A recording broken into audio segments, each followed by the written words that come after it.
Bem, primeiro assunto de hoje, eu tenho falado para vocês aqui que o baixo nível vai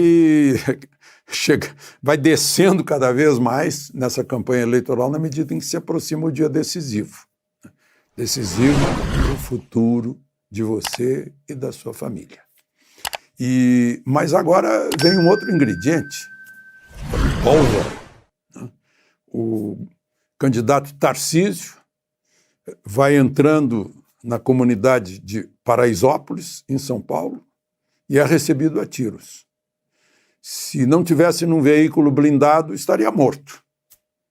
Eu comparo com o que aconteceu com o candidato à presidência da República no dia 6 de setembro de 2018, em Juiz de Fora, que recebeu a facada, que quase lhe tirou a vida, não fosse o atendimento imediato na Santa Casa de Juiz de Fora. Até hoje ele sofre com as sequelas. Tarcísio estaria morto, provavelmente, se não fosse a blindagem do carro. Aí eu fico me perguntando, hoje é um dia muito quente ainda para discutir, né? Vamos esperar decisões da polícia. Foi por acaso? Não pode ter sido por acaso. Foi planejado, foi atentado político, foi o quê? Né? A gente não precisa entrar nisso. Basta a gente considerar que há territórios liberados da lei nacional. Teve alguns que tiveram a contribuição do ministro Fachin e do Supremo, proibindo a polícia de entrar durante a pandemia. Outros, no dia a dia, a polícia já está proibida de entrar pelos criminosos. A palavra é santuário.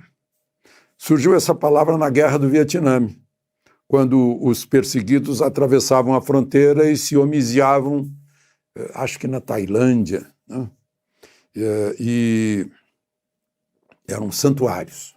Hoje temos no Brasil santuários do crime, territórios liberados, como havia em Tucumã, na Argentina, quando eu cobria lá a guerra interna.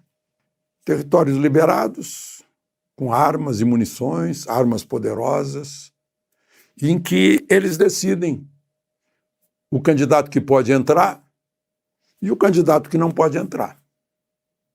Mas aí vem uma pergunta que é ainda mais importante. E o eleitor que está lá dentro?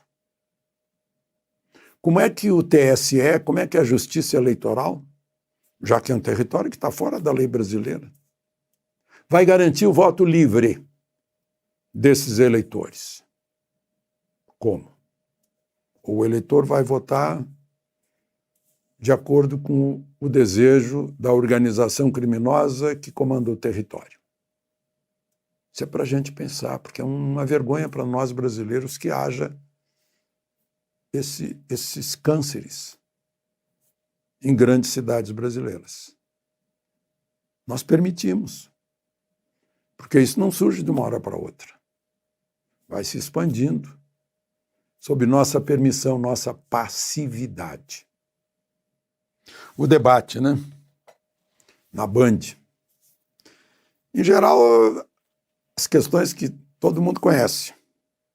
A parte mais importante do debate foi aquela criada pela Band, em que os dois candidatos têm um tempo limitado e podem debater à vontade. Foi interessante porque aí a gente pôde observar a mentira, as fraquezas, os fatos, as versões dos fatos. Eu observei uma enxurrada de mentiras, né? Uma mitomania incrível. Mas isso é o eleitor que tem que decidir. O eleitor que acompanhou, que viu, é que decide. Me chamou a atenção, no final, a gente descobriu que estava lá Sérgio Moro, acompanhando o presidente Bolsonaro, que o apresentou como prova viva dos crimes praticados e apurados pela Operação Lava Jato. E confirmou tudo, aliás. É um negacionismo que foi inflado pela Suprema Corte do país, por 8-3. Como é triste, dolorido a gente constatar isso. triste mesmo. Muito, muito triste. A Suprema Corte tem uma história, é uma instituição do Estado brasileiro. Olha, eu vejo aí a atuação do TSE, né, nesse baixo nível. O TSE fez campanha contra a mentira. Não adiantou nada, porque está aí. Cadê a campanha? Atua pontualmente, ainda faz censura, ainda pratica censura. Porque está tirando fatos históricos do ar. Está tirando verdades do ar. Tem que tirar a óbvia mentira ou a deturpação de fatos, mas não os fatos em si. Aquela história do Daniel Ortega era uma notícia, era um fato. Agora está censurando Brasil Paralelo, que está fazendo um documentário e chega no final dizendo, não, o documentário é certo, mas induz a uma conclusão. Como assim? Qual é a prova? Eu até tenho um termo, um neologismo supremo, desordem informacional. Eu vejo, interessante, né? Como se perde audiência, credibilidade. Como se perde credibilidade. Tem um site de notícias, um órgão de notícias tradicional, da mídia tradicional, que está mais diretório de campanha política do que o próprio partido político. É uma coisa incrível. A deformação, a deturpação da notícia é uma coisa incrível. O Carlos Alberto de Franco, que está num centro de estudos lá da Espanha, agora nesse momento, professor, né, escreveu na Gazeta do Povo que jornalismo, lembrando, né, jornalismo é informação.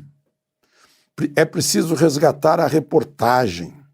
O que temos hoje é uma enxurrada de analistas, de colunistas, que querem pensar por nós.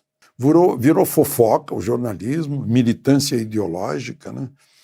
E mais, eu vejo no jornal de hoje, ainda por cima, eu não sei o que está acontecendo com as faculdades de jornalismo, em que a pessoa sai sem saber formar uma frase. Eu li a seguinte frase hoje: a vítima apresentava um corte na região da cabeça. Isso era a descrição de um acidente de trânsito, de uma pessoa que foi ferida. Como assim apresentava? A vítima sofreu um corte na cabeça. O repórter talvez me explique onde fica a região da cabeça. Ficar acima do pescoço, deve ser, né? Meu Deus, dá uma tristeza enorme quando a gente ama o jornalismo e vê isso. Dá uma tristeza enorme. Aliás, hoje eu queria registrar 101 anos do Hélio Fernandes, que nos deixou ano passado. Esse era militante de ideias dele na tribuna da imprensa. Ele, de certa forma, sucedeu ao Carlos Lacerda na tribuna da imprensa. Eu lembro que eu saí da TV Manchete por causa da mulher do irmão dele, que publicou no Globo uma notinha dizendo que eu estava envergonhado da cobertura de carnaval, e isso acabou me detonando lá na Manchete, do Milor Fernandes, o irmão dele. E quando eu saí da Manchete, ele me ligou, disse, não faça isso, você vai para a Globo, não faça isso. E eu fiz, ele não queria que eu fosse para a Globo. Mas, enfim, fica aqui o registro, né, já que eu falei de jornalismo do grande Hélio Fernandes. Para encerrar, minha gente, o Focus, do Banco Central, né, que investiga que houve o mercado, está descendo ainda mais as previsões de inflação para esse ano. Agora está em 5,6%. Só para lembrar, os últimos 12 meses dos Estados Unidos, 8,3%. Os últimos 12 meses do Brasil, segundo o IBGE, 7,17%.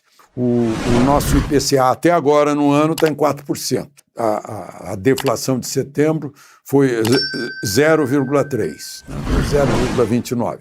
0,3%, 0,29% é praticamente a mesma coisa. E isso significa que a gente também está bem melhor em inflação que o mundo do euro.